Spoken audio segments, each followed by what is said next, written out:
Very good. ওকে, চলো আমরা class শুরু করি। গত ক্লাসে আমরা যা পড়িয়েছিলাম আমি একটু রিপিট করব। রিপিট করার পর বাকি অংশটুকু যাব। আমরা 3 থেকে 4 মিনিট আমরা একটু রিপিট করব যে আগের ক্লাসে আমরা কি কি পড়িয়েছিলাম, এই ব্যাপারগুলো নিয়ে একটু কথা বলবো। আজকে তোমাদের জন্য একটু পরামর্শমূলক কথাও থাকবে। যারা 27 ব্যাচ রয়েছে তাদের কিছু ব্যাপার তোমাদের জানা দরকার। কলেজ সিলেকশনের ক্ষেত্রে কি কি বিষয় পড়তে হবে না পড়তে হবে সব ব্যাপারে আমি একটু কথাবার্তা বলবো। তো তার আগে গত ক্লাসে আমি কি পড়িয়েছিলাম সেই ব্যাপারটুকু একটু রিপিট করব। 2 থেকে 3 মিনিট মনোযোগ দিব। আমরা তোমাদের এরকম একটা প্যাটার্ন দেখাইছিলাম। প্যাটার্নটা ছিল এরকম যে আমরা সাবজেক্ট ভার্ব এগ্রিমেন্টের আমরা ভার্বের যে অবস্থান, আমরা 3টা অবস্থান শিখিয়েছিলাম। নাম্বার 1 অবস্থান ছিল এরকম যে আমরা শিখাইছিলাম ঠিক সাবজেক্টের পর ভার্ব বসতে পারে, এই সাবজেক্টের পর ভার্ব বসতে পারে। পয়েন্ট নাম্বার 2 আমরা শিখিয়েছিলাম সাবজেক্টের পর কোনো অক্সিলারি ভার্ব থাকতে পারে এবং অক্সিলারি ভার্বের পরে ভার্ব বসতে পারে। আর পয়েন্ট নাম্বার 3 হচ্ছে আমরা শিখিয়েছিলাম অন্যান্য। হ্যাঁ, আমরা শিখিয়েছিলাম অন্যান্য জায়গায় ভার্ব বসতে পারে। বিষয়টা একদমই সিম্পল ছিল এবং খুব স্বাভাবিক প্যাটার্নে আমি তোমাদের বোঝানোর ট্রাই করছিলাম। একটু বোঝার ট্রাই করি। তো আমরা এই সাবজেক্টের পরে ভার্ব যখন পাই, দ্যাট মিন্স একদম ইমিডিয়েট সাবজেক্টের পরে ভার্বটা বসেছে। বোঝার ট্রাই করবা। যেহেতু রাইট ফর্মস অফ ভার্ব, এই ভার্বের 3টা প্যাটার্ন তোমাকে খুব প্রপারলি জানতে হবে। ব্যাপারটা এরকম যে আমি যখন সাবজেক্টের পরে ভার্বটা পাবো, এই সাবজেক্টের পরে যখন ভার্বটা পাবো তখন আমাকে একটা জিনিস খেয়াল রাখতে হবে যে আসলে এই সেন্সটা কখন, সেন্সটা কখনের। সেন্স বলতে কেমন, আমরা এই যে সেন্টেন্স লিখি, সেন্টেন্স, দেখো এই সেন্টেন্সকে 2টা ভাগে ভাগ করা হয়ে থাকে। একটা হচ্ছে সেন আর একটা হচ্ছে টেন্স। এই সেন মানে হচ্ছে সেন্স আর টেন্স মানে হচ্ছে টাইম, অর্থাৎ sense of time. Sense of time তোমাকে সেন্টেন্সের সেন্সটা বুঝতে হয়। বোঝার ট্রাই করো। মনে করো আমি বললাম সক্রেটিসকে নিয়ে, এই যে সক্রেটিসের যে গল্পটা, অবশ্যই এই গল্পটা প্রেজেন্টের না, গল্পটা কিন্তু পাস্টের। বাট আমি যদি বলি time is valuable, honesty is the best policy, বলতো এই যে গল্পটা, এই সেন্সটা কি একদম সর্বজনীন। তার মানে এটা চিরন্তন সত্য, অর্থাৎ এটা আগেও যা ছিল বর্তমানেও তাই এবং ভবিষ্যতেও কিন্তু তাই, তাই না? তো এই যে যদি প্রেজেন্টের ক্ষেত্রে হয়, আমি তোমাদের বলছিলাম যে এই সাবজেক্টের প্যাটার্নটা কেন জানা দরকার। জানা দরকার এই কারণে, এই সাবজেক্টটা যদি সিঙ্গুলার হয় ভার্বটা হয় সিঙ্গুলার, এই সাবজেক্টটা যদি প্লুরাল হয় ভার্বটা হয় প্লুরাল। তো ভার্বের সিঙ্গুলার প্লুরালের জন্য আমি তোমাদের বলছিলাম যে যদি আমি কোনো ভার্বের সাথে এস অথবা ইএস ইউজ করি তখন এটা হয়ে যায় সিঙ্গুলার। আর শুধু ভার্ব, হ্যাঁ, যদি আমি শুধু ভার্ব ইউজ করি তাহলে এটা হয়ে যায় প্লুরাল। তাহলে এই যে এটা বলছিলাম সিঙ্গুলার আর এটা বলছিলাম প্লুরাল। তার মানে আমি যখন কোনো ভার্বের সাথে এস অথবা ইএস যুক্ত করব তখন কিন্তু ভার্বটা হয়ে যাবে সিঙ্গুলার, আর যেটা সিঙ্গেল ভার্ব দেয়া থাকে এটা কিন্তু একটা প্লুরাল ভার্ব দেয়া থাকে। কেমন? এখন একটু আমি একটা এক্সাম্পল দেখাইছিলাম এরকম। মনে করো আমি লিখলাম রিকভার, রিকভার, আর একটা লিখলাম হচ্ছে ধরো রিকভার, রিকভার। এখন দেখো আমি যদি বলি রিকভার্স, এই রিকভার্স বলা মানে হচ্ছে ভার্বটা সিঙ্গুলার দিচ্ছি। বাট আমি যখন বলছি যে এটা একটা রিকভার ভার্ব, রিকভার, তার মানে এটা কিন্তু একটা প্লুরাল ভার্ব। তো এই প্যাটার্নটা তোমাকে জানার প্রয়োজন ছিল প্রথমে, যে ভাইয়া সাবজেক্ট যদি সিঙ্গুলার হয় তাহলে আমরা ভার্বটা সিঙ্গুলার দিব, সাবজেক্ট যদি প্লুরাল হয় ভার্বটা প্লুরাল দিব। ঠিক তারপর আমি তোমাদের এই অক্সিলারি ভার্বের প্যাটার্নটা শিখিয়েছিলাম। আমি তোমাদের বলেছিলাম যে ভাইয়া অক্সিলারি ভার্ব কিন্তু 2টা প্যাটার্নে হয়। হ্যাঁ, একটা হচ্ছে প্রাইমারি অক্সিলারি আর একটা হচ্ছে মডাল অক্সিলারি। মনোযোগ, একটা হচ্ছে প্রাইমারি অক্সিলারি, একটা হচ্ছে মডাল অক্সিলারি। আমি বলছি তোমরা একটু শুনো। আমরা প্রাইমারি অক্সিলারির মধ্যে আমরা তোমাদের বলেছিলাম, দেখো এরকম বলছিলাম যে প্রাইমারি অক্সিলারির মধ্যে আমরা শিখাইছিলাম নাম্বার 1 হচ্ছে বি ভার্ব। এই বি ভার্ব 3টে প্যাটার্নে গেছিল। একটা হচ্ছে এম, ইজ, আর। এরপরে শিখাইছিলাম ওয়াজ, ওয়্যার। আর 3 নাম্বার প্যাটার্নে আমি শিখেছিলাম বিন। তো আমি কিন্তু এটাকে বলছিলাম V1, এটাকে বলছিলাম V2, এটাকে বলছিলাম V3, এবং আমি বলছিলাম এদের পর, এই যে এদের পর আমরা নরমালি আইএনজিও দিতে পারি, আমরা V3ও দিতে পারি। এটা ডিপেন্ড করে সেন্টেন্সের উপর। একটা হচ্ছে অ্যাক্টিভ সেন্স আর একটা হচ্ছে প্যাসিভ সেন্স। আমি কিন্তু ক্লাসটা রিপিট করছি, এই কারণে একটু দ্রুত লিখছি। বাট ক্লাসটা যখন এই আগের ক্লাসটা যখন রিপিটেশন শেষ হয়ে যাবে তখন আমরা আস্তে আস্তে বোঝানোর ট্রাই করব। তো এটা ছিল একটা ব্যাপার। এরপরে আমি তোমাদের শিখাইছিলাম হ্যাভ ভার্ভ। আমি তোমাদের শিখাইছিলাম হ্যাভ ভার্ভ। দেখো এটা লিখলাম না, হ্যাভ ভার্ভ শিখিয়েছিলাম। এরপরে আমি তোমাদের শিখাইছিলাম ডু ভার্ভ। তো হ্যাভ ভার্ভের ক্ষেত্রে হ্যাভ আর হচ্ছে গিয়ে হ্যাজ ছিল, আর হ্যাড ছিল V2, এটা ছিল V1, এটা ছিল V2। এদের ক্ষেত্রে কোনো কিছু চিন্তা করতে হয় না, এদের পরে V3 বসে। আর এটা তো শিখাইছিলাম ডু অথবা ডাস, দেখো মনে পড়ে। আর একটা হচ্ছে গিয়ে ডিড, এটা হচ্ছে V1 ছিল, এটা ছিল V2। এই ছিল তোমার প্যাটার্ন। এই প্যাটার্নটুকু শেখানোর পর আমি তোমাদের কিছু অন্যান্য জায়গায় ভার্ব বসলে কি হয় না হয় সেটা আমি তোমাদের একটু কথা বলছিলাম। অন্যান্যর ক্ষেত্রে আমি দুইটা প্যাটার্ন বলছিলাম আপাতত। একটা প্যাটার্ন হচ্ছে ভার্বের সাথে আইএনজি প্যাটার্ন, আর একটা হচ্ছে to plus V1 pattern, to plus V1 pattern. তো ম্যাক্সিমাম ক্ষেত্রে ভার্বের সাথে আইএনজি হয়ে থাকে। যখন আমি দেখব যে সাবজেক্টের পরে ভার্ব না এবং অক্সিলারি ভার্বের পরেও ভার্ব না, তখন আমাকে মাথায় রাখতে হবে এটা নন ফাইনাইট প্যাটার্নে যাবে। আর নন ফাইনাইট আপাতত দুইটা মাথায় রাখো, একটা হচ্ছে গিয়ে আইএনজি প্যাটার্ন আর একটা হচ্ছে গিয়ে টু প্লাস ভার্ব প্যাটার্ন, অর্থাৎ আইএনজিটাই ম্যাক্সিমাম ক্ষেত্রে হয়ে থাকে। তো আজকের আলোচনা আমরা শুরু করব। এই আলোচনা শুরু করার আগে আমাদের আলোচনার মূল বিষয় ছিল যে আমরা কয়েকটা রুলস আমি তোমাদের শিখাবো, অল্প কয়েকটা রুলস। হ্যাঁ, অল্প কয়েকটা রুলস জানাবো, একটু মনোযোগ দিব। আমরা এখন মূল কথায় চলে আসলাম। আমরা কিন্তু আগের ক্লাসটাকে রিপিট করা শেষ, এখন আমরা আজকের আলোচনা যাব। আজকের আলোচনাতে আমি তোমাদের 4 থেকে 5টা বা হাইস্ট গেলে 6টা রুলস একটু শিখাবো। এই 6টা রুলসের উপর ডিপেন্ড করে, ভিত্তি করে আমরা আজকে ইম্পর্টেন্ট বোর্ডের 3টি প্রশ্ন সলভ করব। সো বি কেয়ারফুল, একদমই কনসেপ্টটা ক্লিয়ার থাকবে তোমাদের। আমার সাথে সলভ করবা, দেখবা মধুর মতো লাগতেছে, মনে হবে যে না পারতেছি। আর ভাই আমি তোমাকে কোনো জাদু দেখাইতে আসিনি, তোমাকে পরিশ্রম করতে হবে, যে সিস্টেম বুঝতে হবে। সিস্টেম ওয়াইজ আমি তোমাকে আলোচনা করতেছি, তুমি ওই অনুযায়ী অ্যান্সার করবা। এটা কোনোভাবেই এরকম না যে আমি বললাম আর তুমি পেরে গেলা, বাট সিস্টেমটা আমি তোমাকে ইজি করে দিচ্ছি যে তুমি এই প্যাটার্নে যদি চিন্তা করো তাহলে তুমি পারবা। কথা বুঝছো কিনা? এইভাবে অনেক বছর ধরে স্টুডেন্টদের শিখাচ্ছি, তো ওদের জন্য অনেক বেশি হেল্পফুল হয়েছে। আশা করি তোমাদের জন্য অনেক বেশি হেল্পফুল হবে। তো আমরা একটু দেখি। আমাদের প্রথমে যে রুলসটা লাগবে, এটা কিন্তু আমরা জানি অক্সিলারি ভার্বের পরে গ্যাপ। হ্যাঁ, অক্সিলারি ভার্বের পরে গ্যাপ। তারপরে দেখা যায় রাইট ফর্মস অফ ভার্বে কি করে জানো?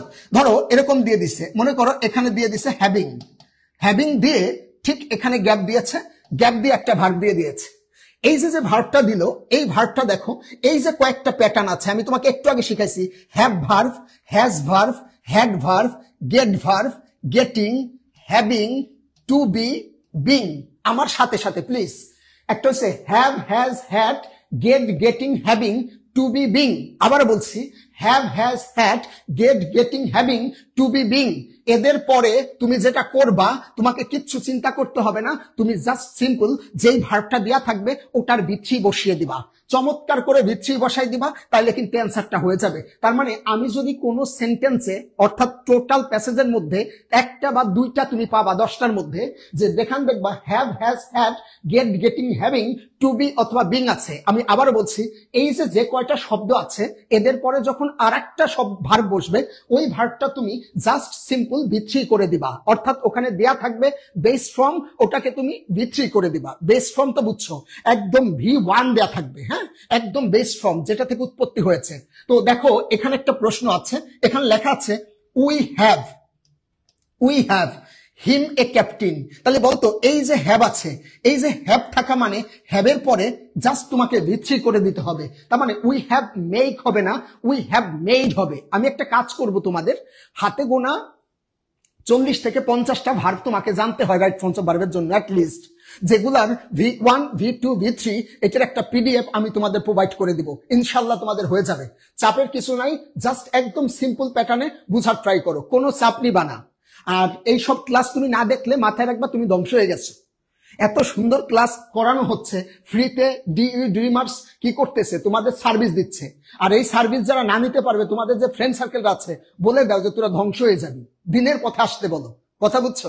এবার একটু দেখো, তাহলে we have made him a captain, এই জায়গা মেক না হয়ে এখানে হবে হচ্ছে মেড। ঠিক তার পরের যে প্যাটার্নটা এখানে লেখা আছে হ্যাভিং, এই যে দেখো হ্যাভিং, এই হ্যাভিং কিন্তু এই যে এর মধ্যে একটা, যেহেতু হ্যাভিং এর পরে V3 হবে, যেহেতু V3 হবে তার মানে অ্যান্সার হবে হ্যাভিং ডান। তার মানে এই শব্দগুলোর পরে যখন তুমি কোনো ভার্ব পাবে তখন কিন্তু ভার্বটা অবশ্যই তুমি V3 করে দিবে। আশা করি বুঝতে পেরেছো। চলো আমরা নেক্সট পয়েন্টে যাই। নেক্সট পয়েন্টে আমি স্টুডেন্টদের 4টা শব্দ শিখাই, বিশেষ করে এই 4টা শব্দ জানতে হয়। এই ক্ষেত্রে তোমার কাজ হয় 2টা, বুঝছো? এই রাইট ফর্মস অফ ভার্বে তোমার কাজ হবে 2টা। নাম্বার 1, এখানে তোমাকে জানতে হবে কয়েকটা শব্দ, যেমন জাস্ট একটা শব্দ আছে, জাস্ট নাও একটা শব্দ আছে, অলরেডি আছে, আর একটা শব্দ আছে রিসেন্টলি। এই 4টা শব্দ জানতে হয়, বাট এখানে অনেকগুলো দিচ্ছি কারণ ঢাকা ইউনিভার্সিটির জন্য আমরা এই এই এই এই প্যাটার্নটাই পড়াই থাকি। ঢাকা ইউনিভার্সিটিতে এক্সট্রা কয়েকটা লাগে, কিন্তু ইন্টারমিডিয়েটে আবার এইগুলা লাগে না। এখানে 4টা তুমি পড়ো, তুমি দেখবা প্রিভিয়াস ইয়ার্সে 20 বছরের প্রশ্ন গাঁটবা, যদি এসেছে এই রুলস থেকে, এই 4টা শব্দ থেকে এসেছে। Number 1, just now already recently. আমার সাথে মুখস্থ করো, জাস্ট নাও অলরেডি রিসেন্টলি। আমার সাথে just now already recently, just now already recently. এই 4টা শব্দ, বুঝছো? এই 4টা শব্দ যখন তুমি সেন্টেন্সের মধ্যে পাবা, যেখানেই পাও, শুরুতে পাও, শেষে পাও, মাঝে পাও, যেখানেই পাও না কেন, তোমার কাজ হবে তখন 2টা। বি কেয়ারফুল, কাজ হবে 2টা। নাম্বার 1, তোমাকে এক্সট্রা একটা হ্যাভ বা হ্যাজ আনতে হবে। আমি আবারও বলছি, সেন্টেন্সের মধ্যে দেয়া থাকবে না, আর যদি দেয়া থাকে তাহলে তো তোমার কপাল ভালো। তোমাকে আমি আবার বলছি, just now already recently, just now already recently মুখস্থ করো আর নোট করে নিবা। জাস্ট নাও অলরেডি রিসেন্টলি, এই 4টা শব্দ থাকার পর তোমার কাজ হবে 2টা।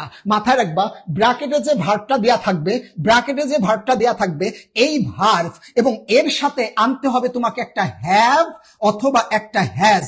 এই 2টার যে কোনো একটা আনতে হবে। এখন এই 2টার কোনটা আনবা, এটা ডিপেন্ড করবে কার উপরে জানো? এটা ডিপেন্ড করবে সাবজেক্টের উপরে। এখন সাবজেক্ট যদি প্লুরাল হয় তাহলে তুমি কিন্তু হ্যাভ আনবা, বাট সাবজেক্ট যদি সিঙ্গুলার হয় তাহলে কিন্তু তুমি হ্যাজ আনবা।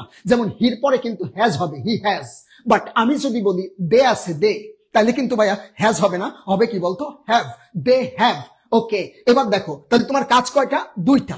একটা এক্সট্রা হ্যাভ বা হ্যাজ আনতে হবে। আমি আবারও বলছি, একটা এক্সট্রা হ্যাভ বা হ্যাজ আনবা। আনার পরে এই যে কাছে ভার্বটা থাকবে, এই ভার্বটা তুমি সুন্দর করে ধরে V3 করে দিবা, আলতো করে ধরে V3 বানাই দিবা, তাইলে হয়ে যাবে। এখন দেখো এই সেন্টেন্স গুলোর মধ্যে এই যে হ্যাজ ছিল, শি হ্যাজ, যেহেতু শি হ্যাজ ছিল তার মানে এটা জাস্ট V3 হবে, কাম, কেম, কাম। এরপরে দেখো এই জায়গা হ্যাভ ছিল, যেহেতু হ্যাভ ছিল তার মানে এখানে এখানে এখানে V3 হবে, SEEN, সিন। তার মানে সি সিন, সিন, তার মানে এখানে জাস্ট V3 হয়ে যাবে। আমি আশা করি এই 4টা বুঝাইতে পারছি। কাইন্ডলি আমাকে একটু জানাও। ভেরি গুড, অ্যান্সার করছো নুসরাত, নাইস অ্যান্সার করছো। আমাকে একটু কাইন্ডলি তোমরা জানাবা যে এখানে এই যে প্যাটার্নটা আমি বলেছি, 4টা প্যাটার্ন বলেছি, 4টা শব্দ বলেছি। নাম্বার 1 হচ্ছে জাস্ট নাও, অলরেডি, রিসেন্টলি। এই 4টা শব্দ থাকলে রাইট ফর্মস অফ ভার্বে ইন্টারমিডিয়েট লেভেলে তোমার কাজ হবে 2টা। নাম্বার 1, একটা হ্যাভ বা হ্যাজ আনতে হবে, আর একটা V3 বসাইতে হবে। আশা করি বুঝতে পেরেছো। ঠিক নেক্সট, এটা সবচেয়ে, রাইট ফর্মস অফ ভার্বের মধ্যে সবচেয়ে গুরুত্বপূর্ণ রুলস হচ্ছে গিয়ে তোমার 4 নাম্বারটা। মনোযোগ দিব, এটা তোমাকে বুঝতে হবে। খুব চমৎকার একটা রুলস, এবং এটা নিয়ে স্টুডেন্টরা অনেক বেশি প্রবলেম ফেস করে যে আসলে আমরা পাস্টের আসলে কি বসাবো। ব্যাপারটা এরকম, একটু মনোযোগ দাও। ব্যাপারটা হচ্ছে এরকম যে তুমি যখন প্যাসেজটা পড়ছো, অর্থাৎ যখন তোমার রাইট ফর্মস অফ ভার্বটা সলভ করতে যাচ্ছ, তখন কিন্তু তোমাকে আগে সেন্স বুঝতে হবে। ওই যে আমি বলছিলাম সেন্স অফ টাইম, সেন্টেন্সকে ভাঙলে কি হয়? Sense of time. অর্থাৎ তোমাকে ওই সেন্টেন্সটা পড়ে বা টোটাল প্যাসেজটা দেখে ধারণা করতে হবে যে এটা কি কোনো বর্তমান প্রেক্ষাপট নাকি অতীত প্রেক্ষাপট। হয় বর্তমান প্রেক্ষাপট হবে, না হলে অতীত প্রেক্ষাপট হবে। ভবিষ্যৎ প্রেক্ষাপট খুব কম হয়, 1টা 2টা মাঝে মাঝে থাকে, আবার থাকে না। ম্যাক্সিমাম ক্ষেত্রে হয় অতীত প্রেক্ষাপট অথবা বর্তমান প্রেক্ষাপট। এখন ব্যাপার হয়েছে কি জানো, তুমি যদি সেন্টেন্সের মধ্যে কোনোভাবে অতীত নির্দেশক কোনো শব্দ দেখতে পাও, সেটা হতে পারে, ধরো আমি বললাম সক্রেটিস, আমি বললাম স্টিফেন হকিং, তার মানে স্টিফেন হকিং বলো, সক্রেটিস বলো, 2024 বলো, অর্থাৎ 2024-এর স্বাধীনতা বললাম। এই যে আমরা বলছি, এই ঘটনাগুলো কিন্তু আমরা বুঝতেছি যে স্টিফেন হকিং কিন্তু বর্তমানের না, এবং সক্রেটিসও কিন্তু বর্তমানের না, 2024ও কিন্তু বর্তমানে না। তার মানে এটা কি পাস্ট না?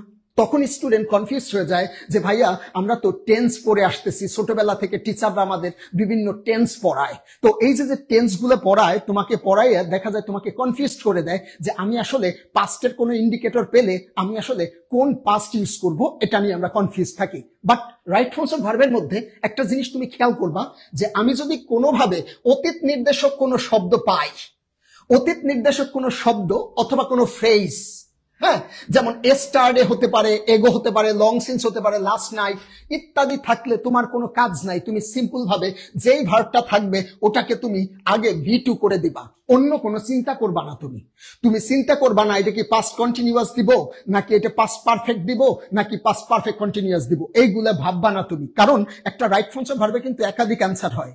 তো আমি তোমাকে আগে একটা প্যাটার্নে দাঁড় করাচ্ছি, দাঁড় করানোর পর আমি তোমাকে আরো একটু বিস্তর আলোচনা দিব, কেমন? ওই আলোচনার উপর ডিপেন্ড করে তুমি দেখবা সবকিছু তোমার কাছে স্মুথ হয়ে গেছে। জাস্ট তুমি আগে আমার এই 4 থেকে 5টা রুলস একটু বুঝার ট্রাই করো। তো ব্যাপারটা কি দেখো, তুমি জাস্ট সিম্পল V2 নিয়ে চিন্তা করবা, তুমি এটা চিন্তা করবা না যে আমি কি ওয়াজ ওয়্যার আনবো, এই আমি কি হ্যাডবিন আনবো, এইগুলো তোমার চিন্তা করার দরকার নাই। তোমার কাজটা একদমই সিম্পল, তুমি কি করবা, ব্র্যাকেটের মধ্যে যে ভার্বটা থাকবে ওটাকে V2 নিয়ে প্রথমে চিন্তা করবা। যেমন এখানে দেখো লেখা আছে he live home last night, এই যে লাস্ট নাইট বলছে, লাস্ট নাইট আজকে থেকে মাথায় রাখবা, লাস্ট মানেই পাস্ট, পাস্ট মানেই অতীত, আর অতীত মানেই V2। আবার বলো আমি কি বলছি, আমি বলছি লাস্ট মানেই পাস্ট, পাস্ট মানেই অতীত, আর অতীত মানেই V2। হ্যাঁ, লাস্ট মানে পাস্ট, পাস্ট মানে অতীত, অতীত মানে V2। আর এই V2, এই যে লিভ, এই লিভের V2 হয়ে যাবে হচ্ছে LEFT, লেফট।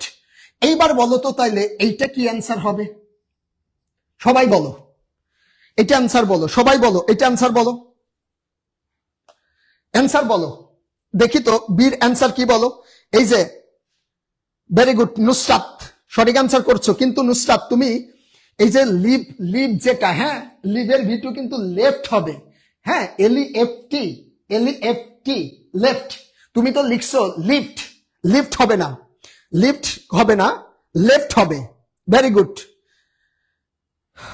বানি মাহমুদ, লেফট ভুল করছো, ভুল করছো, এটা লেফট হবে না, এটা হবে জাস্ট লেফট, লেফট হবে, কেমন?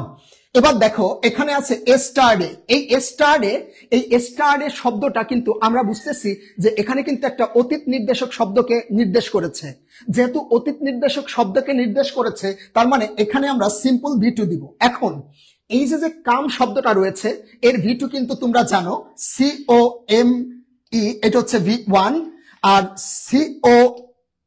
CAME কেম এটা হচ্ছে V2। তবে আবার V3 কিন্তু কামই হবে, কাম কেম কাম, অর্থাৎ V1 এবং V3 একই, বাট V2টা হচ্ছে গিয়ে কেম হবে। আশা করি এতটুকু বুঝতে পেরেছো। চলো আমরা নেক্সট রুলসে যাই। ওকে, এবার আসে একটা মজার রুলসে, যেটা হচ্ছে মডাল অক্সিলারি। এই মডাল অক্সিলারির ব্যাপারটা রাইট ফর্মস অফ ভার্বে অনেক বেশি অতপ্রতভাবে জড়িত এবং অনেক বেশি ব্যবহার রয়েছে। তো এই যে রাইট ফর্মস অফ ভার্বে মডালস এর ব্যবহারটা গত ক্লাসে আমি কিন্তু তোমাদের একটা অংশ বুঝিয়েছিলাম কিছু মডালস, বাট আজকে আমি বিস্তারিত আলোচনা করতেছি যে মডালস আমাদের কি কি কাজে লাগে। আমরা এই 4 থেকে 5টা রুলস পড়ানোর পর আমি 4টা বা 5টা মডাল নিয়ে তোমাদের আলোচনা করব, যার বাইরে তোমাকে ইনশাল্লাহ জানতে হবে না। কারণ কেন, ওইগুলার মধ্যেই তুমি দেখবা মডালস এর ব্যবহারটা হয়ে গেছে। একটু দেখি কিছু মডালস আছে তোমরা জানো, এই যে যেমন ক্যান আছে, কুড আছে, মে আছে, মাইড আছে, হ্যাঁ শ্যাল আছে, শুড আছে, উইল আছে, উড আছে। এক্ষেত্রে একটা ইনফরমেশন দেই তোমাদের, দেখো আমরা ছোটবেলা থেকে একটা জিনিস স্বাভাবিকভাবে ভুল জানতাম। সেই ভুলটা কি, আমরা কিন্তু জানতাম যে শ্যালের পাস্ট রূপ কিন্তু শুড। আসলে শ্যালের পাস্ট রূপ শুড না, শুড আলাদা একটা শব্দ, শ্যালও আলাদা একটা শব্দ।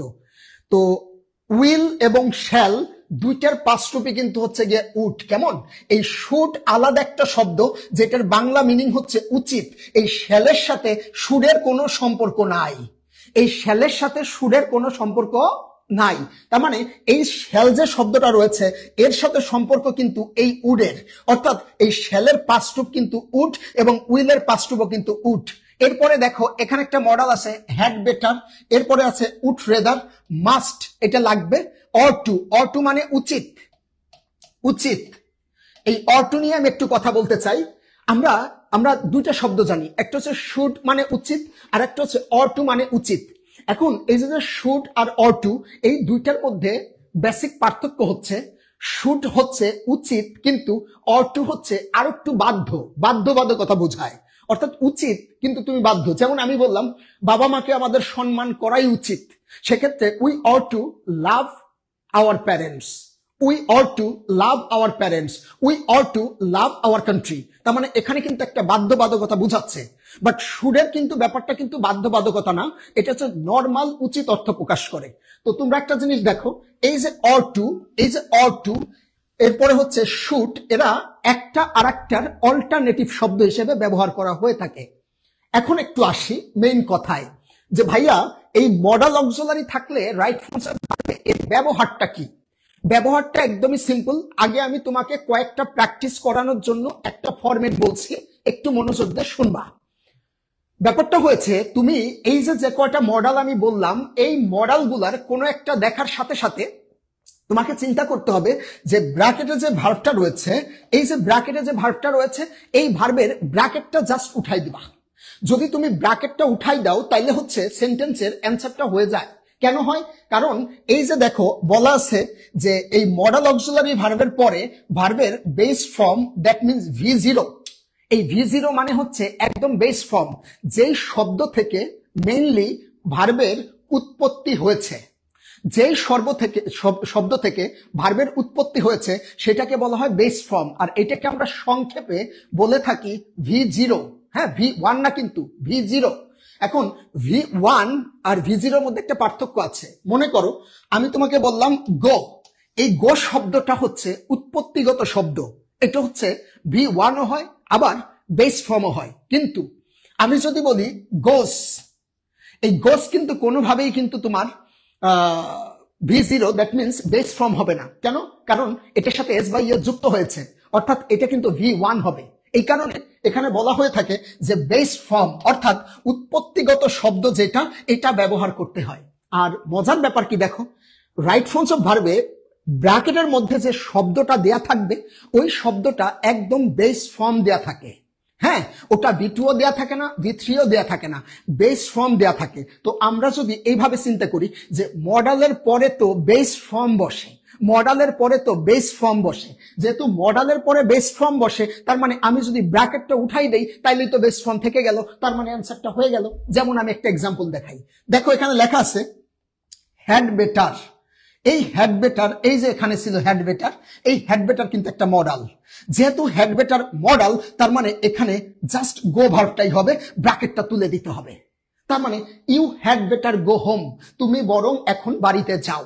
এই হ্যাড বেটার বরং বুঝায়। এরপরে the general public said that the government should not, এই যে দেখো শুড নট, এই যে শুড একটা মডেল, এই যে শুড একটা মডেল, এই যে শুড যেহেতু একটা মডেল, তার মানে মডেলের পরে ভার্বের বেস ফর্ম বসে, আর মডেলের পরে যেহেতু ভার্বের বেস ফর্ম বসে, তার মানে এখানে শুডের পর, হ্যাঁ, এখানে শুড নট আছে, নেগেটিভে আছে, বাট এই জায়গায় নেগেটিভ কোনো ইম্প্যাক্ট ফেলবে না, যেহেতু মডেল আছে, মডেল থাকলেই হয়েছে। তার মানে এখানে শুডের পর জাস্ট বেস ফর্ম হবে, অর্থাৎ অ্যান্সারটা হবে ইনক্রিজ, অর্থাৎ তুমি ব্র্যাকেটটা জাস্ট উঠাই দিবা। এতটুকু বুঝছো কিনা আমাকে কাইন্ডলি একটু তোমরা জানাও। Very good. নুসরাত জিজ্ঞেস করছো ভাইয়া হ্যাড বেটার উট্রেদার কি মডেল অক্সিলারি ভার্ব কিনা? অবভিয়াসলি এগুলো মডেল অক্সিলারি ভার্ব। আমি যে কয়টা এখানে দিয়েছি এই কয়টা মডেল অক্সিলারি, এছাড়াও আরো কিছু সেমি মডেল রয়েছে। ঠিক আছে নুসরাত, আশা করি বুঝতে পেরেছো। আচ্ছা, ওকে,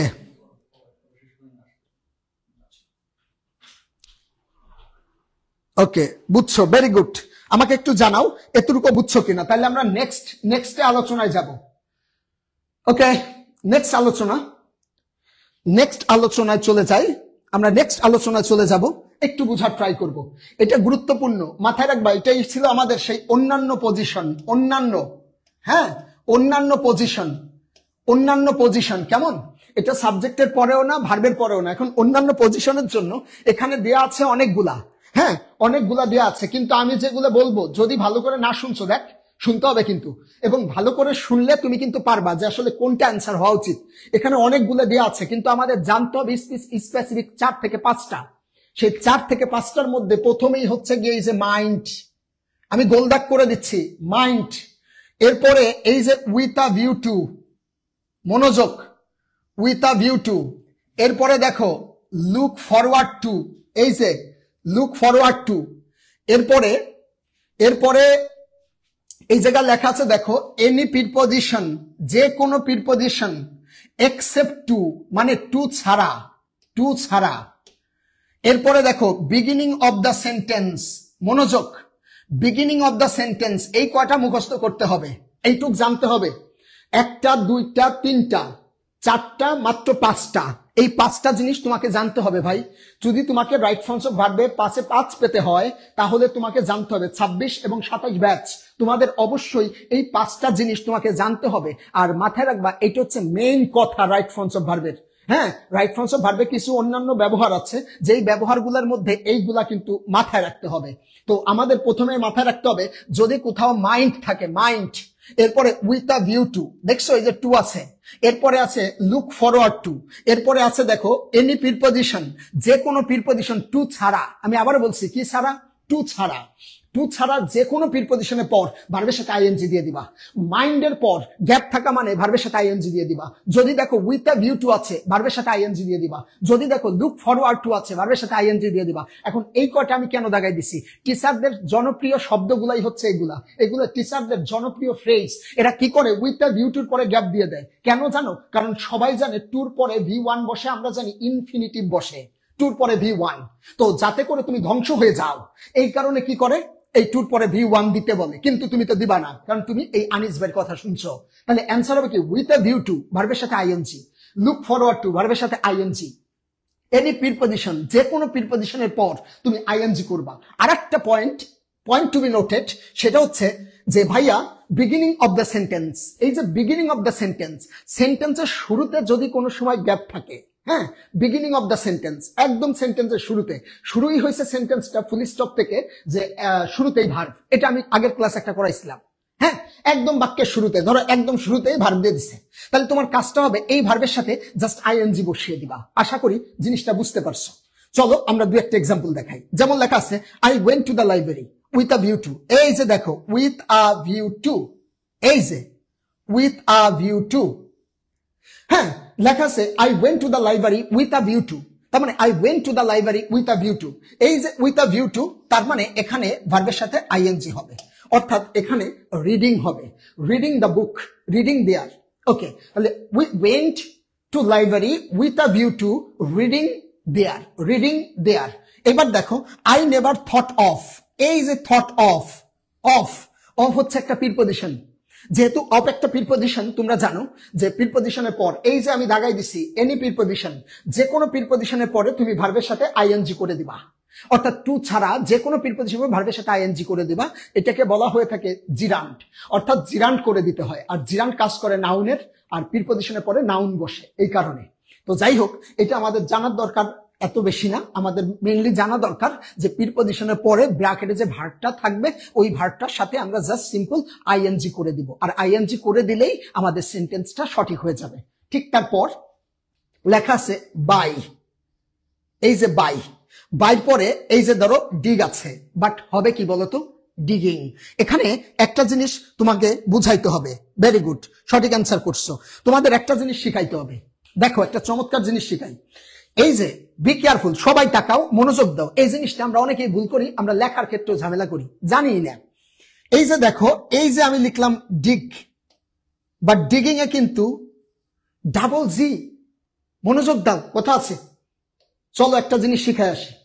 আমি যখন 2012 সালে, মনোযোগ দিও, আমি যখন 2012 সালে ঢাকা ভার্সিটিতে পরীক্ষা দিই, হ্যাঁ অ্যাডমিশন পরীক্ষা দিই, এই অ্যাডমিশন পরীক্ষাতে এরকম একটা প্রশ্ন আসছিল। কাহিনীটা পরে বলছি, বাট তার আগে আমি তোমাদের বুঝাই নেই যে আসলে ঘটনাটা কি। ঘটনাটা হচ্ছে, মনে করো আমি একটা শব্দ লিখলাম গেট, প্লিজ এটা তুমি শিখো, সবাইকে শিখাইতে পারবা। গেট, এরপরে মনে করো আমি একটা শব্দ শিখলাম ইমিট, এরপরে ধরো আমি একটা শব্দ বললাম স্ক্যান, এরপরে আমি ধরো একটা শব্দ বললাম স্টপ, এরপরে ধরো আমি একটা শব্দ বললাম ডিক। এখন এই যে যে কয়টা শব্দ আমি বলেছি, এইরকম আরো অনেক শব্দ আছে যেই শব্দগুলোর সাথে আইএনজি করলে, V2 করলে, V3 করলে ডাবল হয়ে যায়, লাস্টের লেটারটা ডাবল হয়ে যায়। এই যে গেট শব্দটা তুমি পেয়েছো, এই গেটের সাথে যখন তুমি আইএনজি করো তখন কিন্তু তুমি দেখো গেটিং হয়ে যায়। আবার গেটিং এর ক্ষেত্রে কি হয়? ডাবল টি হয়। ইমিটের ক্ষেত্রেও কিন্তু ডাবল টি হয়। আবার স্ক্যানের ক্ষেত্রেও কিন্তু ডাবল এন হয়, যেটা আমার সময় আসছিল। ভাগ্য ভালো 2012তে আমি এটা পারছিলাম, মানে ঢাকা ভার্সিটিতে প্রশ্ন আসছিল, এটা হচ্ছে কারেক্ট স্পেলিং এর মধ্যে আসছিল। হ্যাঁ, 2012 ব্যাচ, আমি হচ্ছে intermediate 2012 batch, Dhaka commerce college. তো এরপরে হচ্ছে ঢাকা ইউনিভার্সিটি থেকে BBMBA কমপ্লিট করছি। এরপরে তো যা হবার তা হয়েছে। এবার দেখো এই যে স্ক্যান, এরপরে স্টপ, এই জায়গা ডাবল পি হয়ে যায়। এরপরে দেখো ডিগের ক্ষেত্রে ডাবল জি হয়ে যায়। তার মানে কেন হয় এটা তোমাকে জানতে হবে। এই ব্যাপারটা দেখবা সবাই ভুল করে, এই বিষয়টা আমি তোমাকে ক্লিয়ার করে দিচ্ছি যে আসলে কেন হয়। মনোযোগ দাও। বিষয়টা হয়েছে, আমরা জানি এ, ই, আই, ও, ইউ, এই 5টা হচ্ছে ভাওয়েল লেটার। এই 5টা ভাওয়েল লেটার আর 21টা হচ্ছে কনসোনান্ট লেটার। তার মধ্যে একটা লেটার আছে যেটা হচ্ছে ওয়াই, এটাকে সেমি ভাওয়েল হিসেবে আখ্যায়িত করা হয়। বাট এটা যেহেতু সেমি ভাওয়েল হিসেবে আখ্যায়িত করা হয়, এটা পরের ব্যাপার। আমাদের জানতে হবে 5টা হচ্ছে ভাওয়েল লেটার আর 2টা হচ্ছে কনসোনান্ট লেটার। বুঝার ট্রাই করো। তো 5টা ভাওয়েল, 5টা ভাওয়েল আর হচ্ছে গিয়ে 21টা হচ্ছে কনসোনান্ট। এই যে 5টা ভাওয়েল আর 21টা যে কনসোনান্ট, ব্যাপারটা এরকম মাথায় রাখবা, যদি তুমি কখনো দেখো যত বড় শব্দ হোক, বুঝার ট্রাই করো, যত বড় শব্দ হোক, এই বড় শব্দের লাস্টের 3টে লেটার তুমি আইডেন্টিফাই করবা। কিন্তু এই শব্দটাই তো হয়েছে 3টা দিয়ে, তাহলে 3টা। এখানে দেখো 3টা, এখানে আছে 4টা, তার মধ্যে 3টা দাগাবো, এরপরে 4টা, 3টা দাগাবো, এখানে আছে এই 3টা, তাহলে 3টাই দাগাবো। তুমি শুধু খেয়াল রাখবা যে আগে কনসোনান্ট, মাঝে ভাওয়াল, তারপরে কনসোনান্ট আছে কিনা। মাঝেরটা ভাওয়াল, তার আগেরটা কনসোনান্ট, তার পরেরটা কনসোনান্ট, তার মানে 2টা কনসোনান্টের চিপায় একটা ভাওয়াল আছে কিনা। আমি আশা করি বুঝাইতে পারছি। মানে 2টা লাস্টের যে 3টে লেটার থাকবে, ওই 3টে লেটারের মাঝের লেটারটা ভাওয়াল কিনা। যদি মাঝের লেটারটা ভাওয়াল হয় তখন লাস্টের এই কনসোনান্ট লেটারটা ডাবল হয়ে যায়, আর ডাবল হয়ে তারপরে আইএনজি হয়। যেমন দেখো এই যে টি, এই টিটা হচ্ছে গিয়ে কনসোনান্ট, জিটা হচ্ছে কনসোনান্ট, এই কারণে ডাবল টি হয়ে এই যে গেটিং, আর মাঝেরটা তো ভাওয়াল। এরপরে দেখো ইমিট, এই যে ইমিটিং। এরপরে দেখো স্ক্যানিং, SCAN, এই যে SCAN, 2টা কনসোনান্ট, মাঝেরটা ভাওয়াল, তার মানে এই যে কনসোনান্টটা ডাবল হয়ে যাবে। এরপরে স্টপিং, STOPPING, স্টপিং। এরপরে ডিগিং, DIGGING। আশা করি বুঝতে পারছো। আমাকে একটু কাইন্ডলি জানাও, বুঝছো কিনা আমাকে জানাও, জানাও আমাকে, জানাও।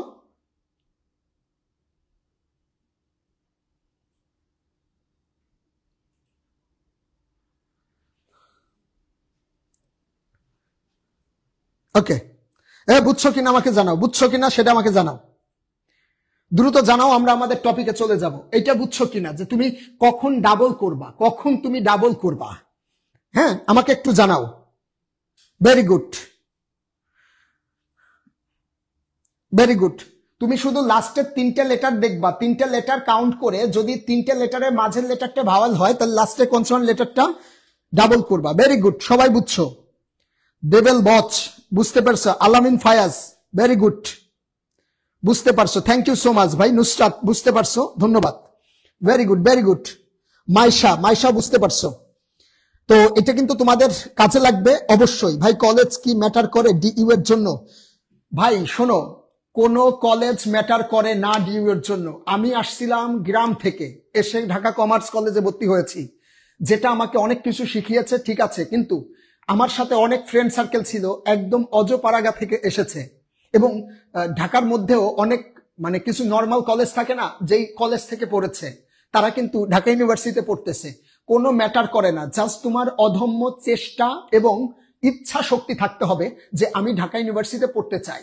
তো আমি আমার একটা গল্প তোমাদের শোনাবো একটা সময়, নেক্সট ক্লাসে আমি ট্রাই করব যে আসলে আমার লাইফের কি ঘটনা ঘটেছিল এবং আমি কিভাবে ঢাকা ইউনিভার্সিটির কথা চিন্তা করলাম এবং কিভাবে এই সফলতাটা আসলো, এই ব্যাপারগুলো আমি তোমাদের সাথে আলোচনা করব।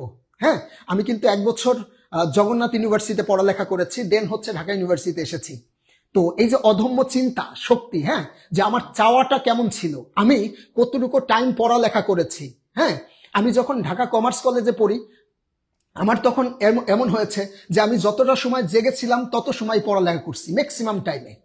এরকম একটা অবস্থা যে চিন্তা ধারণা সবকিছু থাকবে পড়ালেখা কেন্দ্রিক। কারণ অ্যাজ এ স্টুডেন্ট তোমার বাবা মা তোমাকে পড়ালেখার জন্যই কিন্তু অনেক কিছু স্যাক্রিফাইস করতেছে। তো তাদের জন্য তো আমরা এতটুকু করতে পারি, তাই না? এতটুকু আমরা কেন করব না? এই যে তোমরা ধরো যারা 26-এর ব্যাচ 27-এর ব্যাচ আছো, তোমাদের ইন্টেনশন থাকবে যে সামনে আমাদের ইন্টারমিডিয়েটটা কমপ্লিট করে আমরা একটা ভালো একটা পাবলিক ইউনিভার্সিটিতে পড়বো, দেন হচ্ছে আমাদের ক্যারিয়ারটা গড়বো।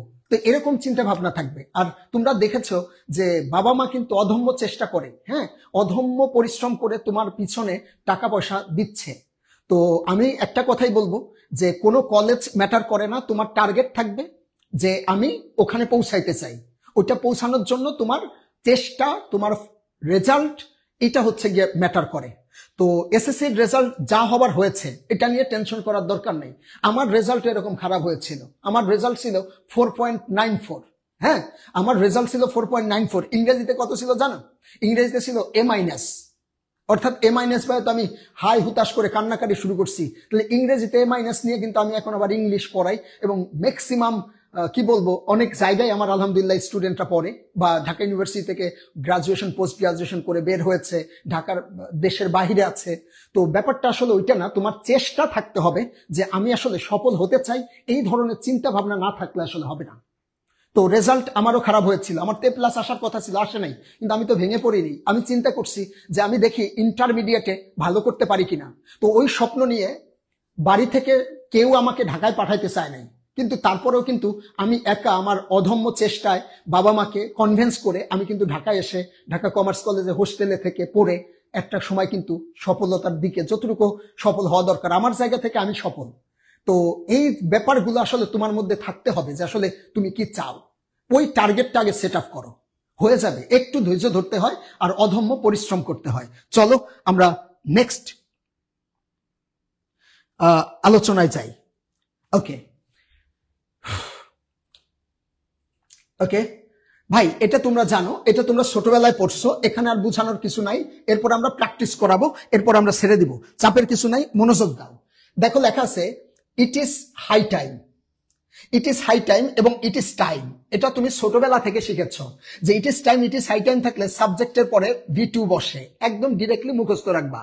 ইট is time, it is high time থাকলে সাবজেক্টের পরে V2 বসে, মুখস্থ। তো এখানে দেখো, এখানে লেখা আছে it is high time he, তাহলে এখানে হি আছে, তার মানে সাবজেক্ট দেওয়া আছে, তার মানে এখানে জাস্ট V2 বসিয়ে দিবা, চেঞ্জড, তাহলে অ্যান্সার হয়ে যাবে। এরপরে দেখো দ্য গভর্নমেন্ট, টেকের পাস্ট টু হবে কি? টুক। টেকের পাস্ট টু কি হবে? টুক, দ্যাট মিন্স V2 বসবে। নেক্সট, এটাও তুমি জানো, এই যে লেস্ট, লেস্ট থাকলে সাবজেক্টের পর অবশ্যই তোমার সুর আনতে হয়। হ্যাঁ, এই যে দেখো, এটা কিন্তু ইম্পর্টেন্ট একটা রুলস, এটা থেকে কিন্তু ঢাকা ইউনিভার্সিটিতে প্রশ্ন আসছে জানো। এই যে it is time, it is high time, তোমাদের একটু বলি, তোমরা যেহেতু ঢাকা ইউনিভার্সিটির কথা বলছো এবং ওই ধরনের ইন্টেনশন নিয়ে আগাচ্ছ, আর আমরা যেহেতু ঢাকা ইউনিভার্সিটির জন্যই পড়াই এবং একই সাথে ইন্টারমিডিয়েট পড়াচ্ছি, তো ব্যাপারটা একটু বলি। যেমন it is time, it is high time দিয়ে সি ইউনিট বি ইউনিটে অগণিতবার প্রশ্ন এসেছে, অগণিতবার, তুমি কল্পনাই করতে পারবা না যে কতবার এসেছে। তার মানে it is time, it is high time থাকলে সাবজেক্টে পরে V2 বসে, ওই V2 জায়গায় গ্যাপ দিয়েছে, একটা ভার বসাইতে হয়েছে, সেটা হচ্ছে V2। যেমন মেক না হয়ে হয়েছে মেট, টেক না হয়ে হয়েছে টুক। এরপরে ধরো গত বছর এই যে 24-এর ব্যাচ যারা, তাদের এই যে লেস্টের যে রুলসটা, এই লেস্ট, এই লেস্ট থাকলে শুট অথবা মাইট বসে, এই যে শুট অথবা মাইট, এই দুইটার যে কোনো একটা হবে। তো সুতরাং ওই জায়গা গ্যাপ দিয়েছে, তার মানে লেস্ট থাকলে শুট অথবা মাইট বসাই দিবা, সিম্পল। এখানে আতঙ্কিত হওয়ার কিছু নাই, বিশ্বাস করো চান্স পাওয়া খুবই কঠিন না, যদি প্রপার গাইডলাইনের মধ্যে থাকো। হ্যাঁ, ভালো করা সম্ভব, এবং দেখা যায় 12তে 12 পায়, 15তে 15ই পায় ইংরেজিতে পোলাপান। হ্যাঁ, কিন্তু আমরা কিন্তু শুনি যে ইংরেজিতে সবচেয়ে বেশি ফেল করে, কিন্তু আমরা কিন্তু আসলে প্রপার গাইডলাইনের মধ্যে যারা না থাকে তারা তো ফেল করবে, এটাই স্বাভাবিক, তাই না? এবার দেখো এই জায়গা বলছে শুট অথবা মাইট, তার মানে এই যে লেস থাকলে শুট অথবা মাইট হবে। এই যে দেখো লেখা আছে হি র্যান ফার্স্ট লেস্ট, তাহলে হির পরে কি হবে? শুট হবে। He ran first let's shoot, shoot একটা মডেল, মডেলের পরে যা আছে তাই, তার মানে V0, তার মানে কি অ্যান্সার হবে he ran first lest he should miss the train. এই তো এখানে এটা কমপ্লিটিং এ লাগবে, এটা রাইট ফাংশন ভার্বে মাঝে মাঝে দেয়, এটা একটু মাথায় রাখবা। এই যে অ্যাজ দো, অ্যাজ ইফ আর সিন্স, এটা কমপ্লিটিং এ লাগে, তারপরে শিখাই দিই, কারণ আমি একসাথে কম্বিনেশন করছি যাতে করে কমপ্লিটিং পড়াইতে গিয়ে আমার কষ্ট কম হয়। সেটা কেমন জানো, এই যে অ্যাজ দো, এই যে অ্যাজ দো মানে যেন, অ্যাজ ইফ মানেও যেন, হ্যাঁ যেন, যেন, ঠিক আছে, as though R as if মানে যেন। আচ্ছা এই জায়গা হবে যেন। আর এখানে সিন্স মানে যখন বুঝায়, অ্যাজ ইফ, অ্যাজ দো, যেন। মাথায় রাখবো এইভাবে, একবার বলে দিব পেরে যাবা, কোনো চাপ নাই, সিম্পল থাকো। এটা থাকে মাঝখানে, মনোযোগ, এটা থাকে মাঝখানে। এরা যখন মাঝখানে থাকে দুই সাইডে দুই রকমের ভার বসে, টেন্স মুখস্থ করার দরকার নাই, শুধু আনিস ভাইয়ের কথা শোনো। যদি আগে V1 পাও তাহলে পরে করে দিবা V2, যদি V2, যদি আগে পাও V2 পরে করে দিবা V3, তবে V3 তো একা বসে না, V3 সাথে একটা হেড বসে। এই হচ্ছে ব্যাপার, সিম্পল, মনোযোগ দাও। কি সিম্পল? যদি আগে পাও V1 পরে বসাবা V2, আগে V2 পরে হেড প্লাস V3, মুখস্থ করো। আগে থাকলে V1 পরে হবে V2, আগে V2 পরে had plus V3। Okay, very good. ও জিজ্ঞেস করছো মাইট কখন হবে, শোনো, মাইট আর শুড কোনো পার্থক্য নাই, বোথ আর কারেক্ট। যখন যেটা ইচ্ছা তুমি তখনই সেটা বসাবা, টেনশনের কোনো কারণ নাই। আচ্ছা এবার আমাকে একটু বলো এই পর্যন্ত বুঝছো কিনা। তানবীর যুক্ত হয়েছে আমাদের সাথে, আমার অফলাইন ব্যাচের স্টুডেন্ট তানবীর, খুব ভালো ছেলে, ও ভালো করবে ইনশাল্লাহ। ও বি ইউনিটের জন্য প্রিপারেশন নিচ্ছে, 24-এর ব্যাচ, 24 বলতেছি 26-এর ব্যাচ, খুব ভালো করবে, ওকে নিয়ে একটা ভরসা আছে। ওকে এবার আমাকে একটু কাইন্ডলি জানাও যে আগে V1 পরে V2, আগে V2 পরে হেড প্লাস V3, তার মানে তোমাকে শুধু দেখতে হবে আগের অংশটা কি আছে। এইভাবে মাথায় রাখবা, কোন ভাবে বলো তো, V1 V2 V2 V3, just এইভাবে মাথায় রাখবা, তাইলে হয়ে গেছে।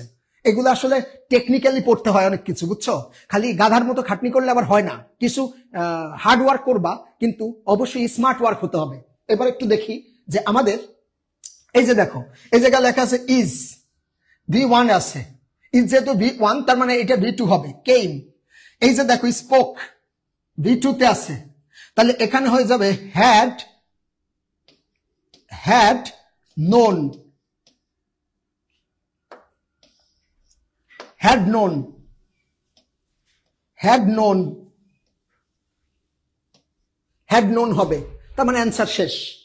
এই ছিল তোমার আলোচনা। চলো আমরা একটা দুটো প্র্যাকটিস করাবো, তারপর ছেড়ে দেবো তোমাদের। একটা প্র্যাকটিস করাই, এরপরে ছেড়ে দেবো, নেক্সট দিন আমরা শুধু প্র্যাকটিসই করাবো। আচ্ছা এটা আমরা একটু আলোচনা করে যাই, একটু আমরা লাইনে আসি এবার, অন্ততপক্ষে একটা আমরা আলোচনা করি প্লিজ। এবার দেখো এরপর কিছু নির্দেশনামূলক কথা আছে। এই যে দেখো বাক্যের শুরুতে, তার মানে এখানে অ্যান্সার হবে টিচিং। এরপরে দেখো এ টিচার, একজন, তার মানে এখানে অ্যান্সার হবে টিচেস, এ টিচার টিচেস। এরপরে দেখো সি নাম্বারে এই যে with a view two, with a view two, with a view two, তার মানে এখানে অ্যান্সার হবে গিভিং। এরপরে দেখো প্রিপজিশনের পরে ভার্ব প্লাস আইএনজি, এটা গতকালকে করাইছিলাম দেখে তাড়াতাড়ি করাচ্ছি। এরপরে দেখো ক্যান আছে, ক্যান, এই ক্যানের পরে যা থাকে তাই, তার মানে ইনলাইটেন। নেক্সট এবার বলো এটা অ্যান্সার কি হবে, এপে অ্যান্সার কি হবে আমাকে একটু জানাও, এপে অ্যান্সার কি হবে, এপে অ্যান্সার কি হবে আমাকে একটু কাইন্ডলি জানাও, আমরা একটু পার্টিসিপেট করব। এপে অ্যান্সার কি হবে, পার্টিসিপেট করব। এপে অ্যান্সার কি হবে আমাকে একটু জানাবা কাইন্ডলি, এপে অ্যান্সার কি হবে, তারপর আমরা ছেড়ে দিব। মোটামুটি আজকে আমরা একটা অন্ততপক্ষে এইটা কমপ্লিট করব, এটা কমপ্লিট করে আমরা ছেড়ে দিব। আমাকে বলো, ভেরি গুড, টিচেস বলছো, গিভিং বলছো, আমাকে বলো অ্যান্সার কোনটা হবে। এই শুডের পর আমাকে বলো মডেলের পর ভার্বের কোন রূপ হয়, লার্ন আছে, কি হবে, লার্নিং নাকি শুধু লার্ন। ভেরি গুড, বামি মাহমুদ সঠিক অ্যান্সার করেছো। নুসরাত তুমি তো আগেরটায় পড়ে আছো, নুসরাত আগেরটায় পড়ে আছো, কাইন্ডলি আমাকে একটু জানাবা যে কোনটা অ্যান্সার হবে, কোনটা অ্যান্সার হবে। এই যে এফ নাম্বারটা অ্যান্সার তোমাদের কাছ থেকে আশা করতেছি, যে কয়জন আছো পার্টিসিপেট করেছো আমাকে একটু কাইন্ডলি জানাও এফ নাম্বারে অ্যান্সার কি হবে? শুডের পর, শুড তো একটা মডেল, মডেলের পরে। ভেরি গুড, নুসরাত অ্যান্সার করেছো, অনল সরকার অ্যান্সার করেছো, ভেরি গুড। নোবেল এইমাত্র আমাদের সাথে জয়েন করেছে কিন্তু এখনো জানায় নাই কি অ্যান্সার হবে। Very good. আলামিন অ্যান্সার করেছো, আলামিন, ভেরি গুড। আলামিন, আলামিন আমার খুব ক্লোজ ছোট ভাই, ও সবসময় পার্টিসিপেট করে, যদি একটু দুষ্টু ক্লাসে। এরপরে মাইমুনা আক্তার, মাইমুনা অ্যান্সার করেছো লার্ন, ভেরি গুড। শেষ ভালোবাসা তুমি, কি চমৎকার নাম, হ্যাঁ, শেষ ভালোবাসা তুমি, অ্যান্সার করেছো লার্ন, ভেরি গুড, শেষ ভালোবাসা তুমি। এবার দেখো, the students should learn their lessons now as their teachers, এই যে as their teachers, এই যে দেখো as their teachers, এই যে as their teachers, এই টিচার্স এর পর আমাকে বলো, এই টিচার্স এর পর এখানে লেখা আছে as their teachers, তার মানে প্লুরাল। যদি প্লুরাল হয় আমরা একটা জিনিস খেয়াল রাখবো, মাথায় রাখবো আজকে থেকে, ব্র্যাকেটের মধ্যে যে ভার্বটা দেয়া থাকে না, আমি আবার বলছি, ব্র্যাকেটের মধ্যে যে ভার্বটা দেয়া থাকে না, ওই ভার্বটা প্লুরাল দেয়া থাকে এবং ওই ভার্বটা বেস ফর্ম দেয়া থাকে। তোমার দুটো জিনিস মাথায় রাখবা, না পারলে খাতায় লিখে নাও।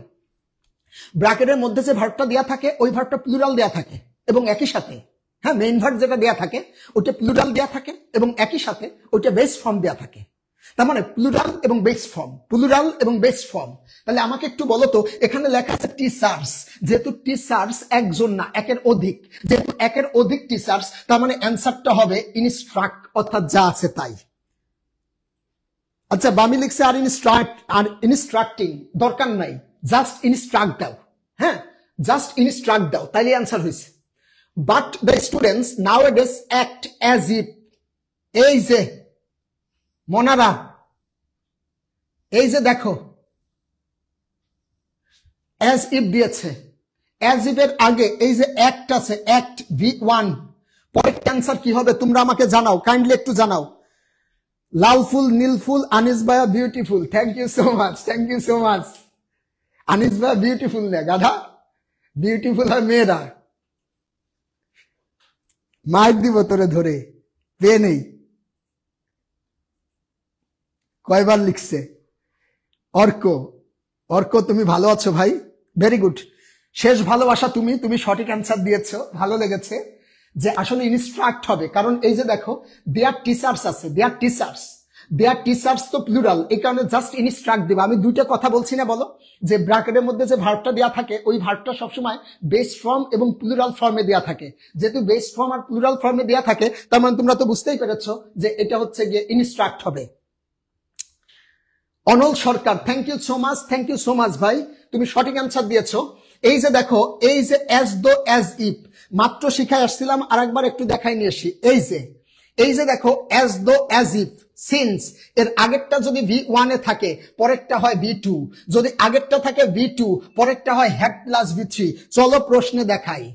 এই যে দেখো অ্যাজ দো আছে, তাহলে অ্যাজ দোর আগেরটা V1 এ আছে, আর V1 থাকা মানে এখানে V2 হবে, তার মানে KNEW হবে, নিউ, নিউ হবে। আচ্ছা মাইশা, তুমি একটু ভুল করে ফেলেছো, হ্যাঁ, একটু ভুল করে ফেলেছো, এখানে নন লিখে ফেলছো, হ্যাঁ। মাইমুনা আক্তার ভুল লিখে ফেলছো। নুসরাত সঠিক অ্যান্সার করেছো, thank you so much. Irin Akter new লিখেছো, চমৎকার অ্যান্সার করেছো তোমরা, ধন্যবাদ তোমাদের, ভেরি গুড। আলহামদুলিল্লাহ, ভালো আছো না? Very good, very good, very good. আচ্ছা, এবার আমি দেখব যে এটা পারি কিনা আমরা। তাহলে এখানে নিউ হবে, হ্যাঁ। এরপর দেখি দে are not, they are not, এই আনিস ভাই শিখাইছে না, এই যে বি ভার্বের পর, বি ভার্ব মানে কি ছিল, এম, ইজ, আর। এই যে am, is, are, was, were, এদের পরে ভার্বের সাথে আইএনজি হয়। যদি এদের পরে ভার্বের সাথে আইএনজি হয় তাহলে এখানে অ্যান্সার হবে পেইং, PAYING, পেইং। লাস্টেরটা তোরা বলবি, আমি শুনবো, এটা পারলে খাওয়াবো, বিশাল গিফট দিব, সবকিছু তোদের সাথে হবে, কোনো কথা হবে না, শুধু অ্যান্সার হবে। এবার আমার লাস্টেরটা বলবি, অ্যান্সার কি হবে। রুহুল কেমন আছো ভাই? 10 বছর আগে ঠিক এইভাবে পড়াইতাম, 12 বছর আগেও ঠিক এইভাবেই পড়াইতাম, এবং যতদিন শক্তি থাকবে এভাবেই পড়াই যাব। এই যে পেইং তো করছো, লাস্টের অ্যান্সারটা আমাকে একটু কাইন্ডলি জানাও, আমরা এটা হইলে তারপর ছেড়ে দিব। নেক্সট দিন আমরা আরো কিছু প্র্যাকটিস করাবো, তোমরা অবশ্যই জয়েন করবা। আমরা প্র্যাকটিস করাবো, কারণ আমরা তো আসলে এতদিন রুলস পড়ছি, রুলসের মাধ্যমে শিখেছি যতটুকু পড়াই। আমরা নেক্সট দিন থেকে প্র্যাকটিস করাবো, ওই প্র্যাকটিসের মধ্যে আমরা নতুন কিছু শিখবো, যেইগুলা তুমি দেখবা কিছু রুলস থাকবে। লাস্টেরটা আমাকে একটু কাইন্ডলি বলো। বামি সরকার, বামি মাহমুদ সঠিক অ্যান্সার করেছো। আচ্ছা, প্লেইং না পেইং হবে। তপন পল সঠিক অ্যান্সার করেছো। তপন পল, এটা বুঝতে পেরেছি পেইং হবে, কারণ they are not paying. Maisha, Maisha সঠিক অ্যান্সার করছো। অনল সরকার সঠিক অ্যান্সার করেছো, ধন্যবাদ। তাহমিদ আক্তার আনিকা সঠিক অ্যান্সার করেছো।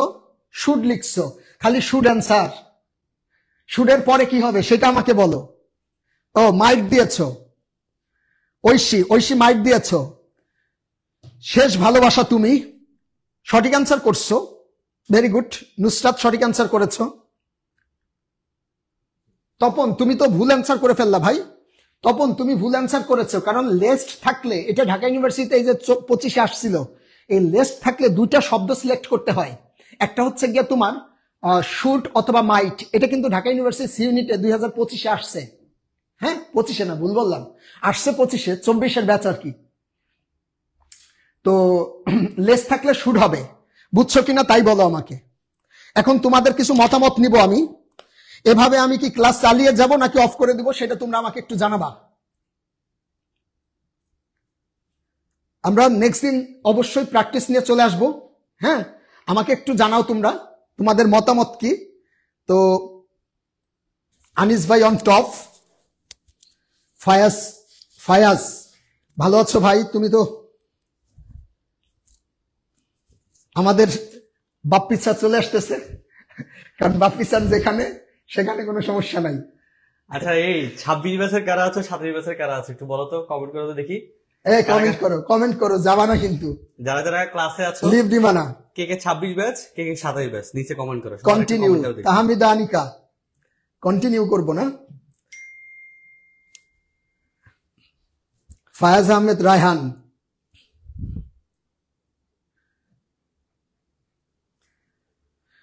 শেষ ভালোবাসা তুমি না, চালিয়ে যেতে হবে, আন্দোলন করব, ঠিক আছে ভাইয়া। ও, চালিয়ে যাইতে হবে। কারা কারা 26 আছো, 27 আছো সবাই একটু কমেন্ট করো। 26, 27 বলো। আচ্ছা, ওকে। অনুল সরকার হচ্ছে 26 ব্যাচ বলতেছে, বাকিরা একটু রেসপন্স করো তো দেখি। 26-এ কারা আছো, 27 ব্যাচের আছে কি? আমাদের একটু জানা দরকার, একটু কাইন্ডলি একটু রেসপন্স করো, যে কয়জন আছো তোমরা। হ্যাঁ, সবাই একটু বলো যে কারা কারা 26 ব্যাচ, কারা কারা 27 ব্যাচ। শেষ ভালোবাসা তুমি 26-এর ব্যাচ, ভেরি গুড। ওকে। নাজমুল হাসান 26-এর ব্যাচ।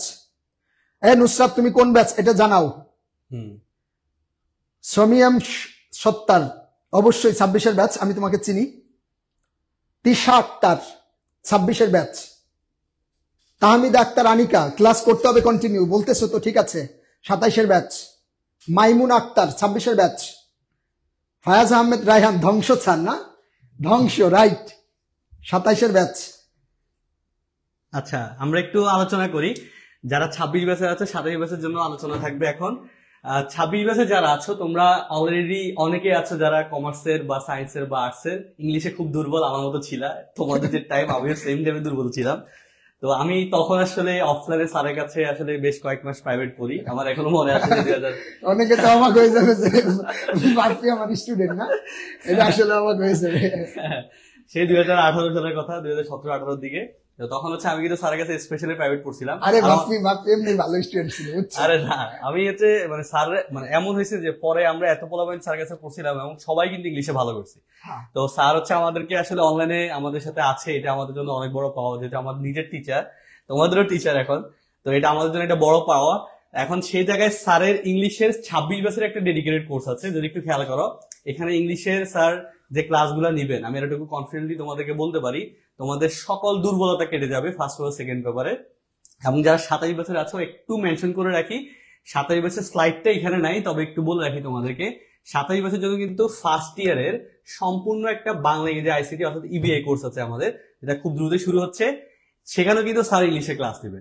তো দুইটা ব্যাচ, দুইটা কোর্স, একটা হচ্ছে 27 বছরের জন্য যেটা ফার্স্ট ইয়ারের জন্য, সেখানে আমরা বাংলা ইংরেজি আইসিটি পড়াবো, এবং ওই কোর্সে আমরা বাংলা যতগুলো আছে ফার্স্ট ইয়ারে তোমাদের যা পড়তে হবে না পড়তে হবে সবকিছু কভার করে দিব, ইংলিশও কভার করে দিব, আইসিটিও কভার করে দিব। এবং যারা ক্লাস দিবে সবাই অনেকদিন থেকে ক্লাস দিচ্ছে একাডেমিক অ্যাডমিশনে। তো তোমার আসলে এক্সপিরিয়েন্স টিচার এখানে একদম সমন্বয় সাধন হচ্ছে, যেটা দিন শেষে আমি বলতে পারি। তো ওই কোর্সের ফি হচ্ছে খুব একটা বেশি না, ফুল ফার্স্ট ইয়ারের জন্য 6 মাসের একটা কোর্সের পেমেন্ট হবে মাত্র 3,000 টাকা বাংলা ইংরেজি আইসিটির জন্য। এখন কিন্তু ডিসকাউন্টে 3,000, এটা পেমেন্ট কিন্তু আসলে 3,000 না, পেমেন্টটা হচ্ছে 6,000, এখন 50% 3,500।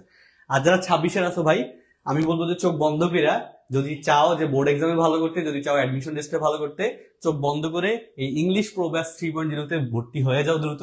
কারণ এখানে স্যার এখন শুরুর দিকে জাস্ট বই সহ, স্যার কেবল বইও দিচ্ছে। হ্যাঁ, আমার একটা বই আছে, আমি বই দিয়ে দিব। হ্যাঁ, বই সহ কোর্সের পেমেন্টটা হচ্ছে 2,000। মানে এখানে তুমি দেখতেই পাচ্ছ যে 80+ লাইভ ক্লাস পাচ্ছ, 80+ এক্সাম পাচ্ছ, ক্লাসের নোট পাচ্ছ, ওয়েবসাইটের মধ্যে সকল ক্লাস রেকর্ডেড আকারে থাকবে। এবং এখানে কিন্তু আমরা অনেক স্টুডেন্ট পড়াবো, বিষয়টা এমন না আমরা অনেক কম স্টুডেন্ট পড়াবো, তবে যাদেরকে পড়াবো তাদের মূলত আমাদের ডেডিকেশন থাকবে তারা যাতে বোর্ড এক্সামে খুব ভালো করে, মানে ভালো লেভেলটা, যাতে আমি যেমন A+ পাইতাম না, আমি ওখানে A+ পাই। আমি ঢাবি ভর্তি পরীক্ষাতে আমার জাস্ট একটা এমসিকিউ ভুল হয়েছে, আর সব মানে 24-এ আমি হচ্ছে 19টা এমসিকিউ সঠিক দেখাইছি, একটা এমসিকিউ ভুল হয়েছিল, যেটা আমি দাগাই নেই, মানে বিষয়টা হচ্ছে এমন। তো যাই হোক, তো সেই ক্ষেত্রে আমি বলতে পারি যে ইংলিশের একটা বেসিক ডেভেলপমেন্ট হবে তোমার, একাডেমিকের তো হবেই এবং অ্যাডমিশনেরটাও কিন্তু হয়ে যাবে, মানে অ্যাডমিশনের মারাত্মক ভাবে হবে। এবং এত চমৎকার ভাবে স্যার পড়ায়, তুমি যারা স্যারের ক্লাসের অলরেডি স্টুডেন্ট তারা কমেন্ট করতেছিল, প্রিভিয়াস ইয়ারের স্টুডেন্টও কমেন্ট করতেছিল। আমরা যেহেতু অলরেডি আছি, আমাদের কথা তো দেখতেছ যে আমরা অবশ্যই ঢাকা ইউনিভার্সিটিতে আছি, যেহেতু তোমার স্যারের ক্লাস করে তোমার ভালো একটা রেজাল্ট করা কোনো মানে ব্যাপারই না, মানে খুব ইজিলি তুমি পাবা। আর যারা চাও 26 বছরের শিক্ষার্থীরা এই ইংলিশে কোর্সের সাথে যুক্ত হতে, দ্রুত সময়ের মধ্যে যুক্ত হয়ে যাও, আমরা ক্লাস খুব দ্রুত শুরু করে দিব। এবং যারা 27 বছর আছো, বাংলা ইংরেজি আইসিটি ইবিআই যে কোর্সটা আছে সেই কোর্সের জন্য প্রি বুকিং করে এখনই যুক্ত হয়ে যাও, দেরি না করে এখনই যাত্রাটা শুরু করো। 26 বছরের কোর্সের ফি মাত্র 2,000 বই সহকারে, এবং 27 বছরের কোর্সের বাংলা ইংরেজি আইসিটি কোর্সের ফি ফার্স্ট ইয়ার পুরোটা কাভার হয়ে যাবে, ওই কোর্সের ফি 3,000। দেরি না করে যুক্ত হয়ে যাও, আমরা আছি তোমাদের সাথে একদম শেষ পর্যন্ত, ইনশাআল্লাহ থাকবো শেষ পর্যন্ত, ইনশাআল্লাহ থাকবো শেষ পর্যন্ত। এবং আমাদের ক্লাসের রুটিনটা যদি একটু বলি, এখন কিন্তু আমরা 3 সপ্তাহের জন্য 2 থেকে 3 সপ্তাহ আমরা ফ্রিতে ক্লাস দিচ্ছি, যাতে তোমরা বুঝতে পারো যে ক্লাসের কোয়ালিটিটা কেমন, তুমি আসলে বুঝতে পারছো কিনা। যার কোর্সে ভর্তি হবা তার ক্লাস করে সিদ্ধান্ত নেওয়াটা আসলে বুদ্ধিমানের কাজ হবে, সেই জন্য আসলে ক্লাসগুলো ফ্রিতে দেওয়া হচ্ছে। তো স্যার হচ্ছে শনি সোমবার ক্লাস দিচ্ছেন, তাই না স্যার? শনি সোমবার সন্ধ্যা 7:30টায় স্যার হচ্ছে তোমাদের ইংরেজি ক্লাস দিবেন। শনি সোমবার সন্ধ্যা 7:30টায় প্রতিদিন ইনশাআল্লাহ থাকবে, তো তোমরা ওই টাইমে যুক্ত হয়ে যাবা। এন্ড পাশাপাশি হচ্ছে আমরা অন্যান্য গ্রুপ সাবজেক্টের ক্লাস খুব দ্রুত শুরু করবো, একটা পূর্ণাঙ্গ রুটিন আমাদের পেজ থেকে পাবা, আজকে রাতে দিয়ে দিব, একদম টোটালি 6 দিনের একটা রুটিন তোমরা এখান থেকে পেয়ে যাবা। হ্যাঁ, ইনশাআল্লাহ আজকে রাতে পেয়ে যাবা। তাইলে দেরি না করে এখনই যুক্ত হয়ে যাও, ইনশাআল্লাহ দেখা হবে তোমাদের সাথে পেইড ব্যাচে। এবং পেইড ব্যাচের জার্নিটা হবে একদম স্মুথ, এবং এখানে যারা ক্লাস দিবেন অনেক বুঝিয়ে শুনিয়ে তোমাদেরকে ক্লাস নেওয়াবেন। যত কোশ্চেন আছে সকল কোশ্চেন যতবার ইচ্ছা করবা, কোনো সমস্যা নেই, আমরা আছি তোমাদের প্রবলেম গুলো আসলে সর্ট আউট করার জন্য, এগুলো সলভ করবো, এটাই মূলত আমাদের দায়িত্ব। ঠিক আছে স্যার, কিছু বলা আছে আপনার? না, থ্যাংক ইউ সো মাচ। ইনশাআল্লাহ আমাদের দেখা হবে নেক্সট ক্লাসে। আর বাপ্পি তো যথেষ্ট বলছে, খুব বুঝাই বলছে যে আসলে আমাদের যে পুরো ব্যাচ, এরপরে হচ্ছে গিয়ে আমাদের ইংলিশ আইসিটি বাংলার যে ব্যাচ, এটা তো আরো চমৎকার হতে চলেছে। তোমরা as soon as possible আমাদের পেজে মেসেজ দিয়ে যুক্ত হয়ে যেতে পারো। এবং পেমেন্টও খুব একটা বেশি না, তুমি দেখো আমি স্যারের কাছে 2017-18 সালে প্রাইভেট পড়ছিলাম 1,500 টাকা মানে মান্থলি, তখন তো সেই কত বছর আগের ঘটনা, অনেক আগের কথা, 1,500 টাকা মানে প্রাইভেট পড়ছিলাম। তাইলে স্যারের কাছে যদি তুমি 3-4 মাস মানে 4 মাস 5 মাসও পড়ো, তাও তো পেমেন্ট কত টাকা হয়ে যায়। তো সেই জায়গায় অনলাইনে করলে তুমি এত কম টাকা পাচ্ছ। আর একটা কোর্স আমাদের অ্যাটলিস্ট 6 মাসের মতো চলতে থাকবে, 6 মাস চলতে থাকবে। হ্যাঁ, 6 মাসে তুমি যদি 1500 করে ধরো, তাও তো অনেক টাকা, মানে তোমার এখানে 9,000 টাকা। এটা আসলে মানে স্বাভাবিক, মানে যে পেমেন্টটা নেওয়া হচ্ছে 1500 টাকা দিয়ে এখন আর কেউ একাডেমিকে পড়া না, সবাই মিনিমাম 2 থেকে 2,500 টাকা করে এখন পড়াচ্ছে। তো সেই জায়গাটায় তোমার হিসাব করলে কত টাকার মধ্যে তোমার একটা ফুল কোর্স হয়ে যাচ্ছে। তুমি এই কোর্সের সবগুলা ক্লাস তোমার বোর্ড এক্সাম পর্যন্ত তুমি অ্যাক্সেস করতে পারতেছো, এর থেকে আর সুবিধা কি হতে পারে, এবং এক্সাম দিতে পারতেছো, যেটা আমরা আমাদের প্রিমিয়াম ওয়েবসাইটের মাধ্যমে দিব। দুর্দান্ত একটা গোছানো প্রস্তুতি। আমার মনে হয় না যে এখানে তোমার বিন্দু মাত্র এতটুকু ইন্টেনশন আসবে যে এই কোর্সে ভর্তি আমি লস খাইছি। তুমি বলবা যে ভাই এই একটা কোর্স যেটা আমার ইংলিশের দুর্বলতা কাটায় আমাকে কাটায় উঠতে সহযোগিতা করছে, এবং এটা হবে ইনশাল্লাহ। ঠিক আছে, তাহলে তোমরা পেজে মেসেজ দাও। হ্যাঁ, কয়টার সময় ইংরেজি ক্লাস হয়? সন্ধ্যা 7:30টার সময় ইংরেজি ক্লাস হয়, শনি সোমবার। এই ক্লাস এই টাইমে চলে আসবে, তাইলে হবে। ঠিক আছে, দেখা হচ্ছে তোমাদের সাথে পরবর্তী ক্লাসে। আল্লাহ হাফেজ। আল্লাহ হাফেজ। ভালো।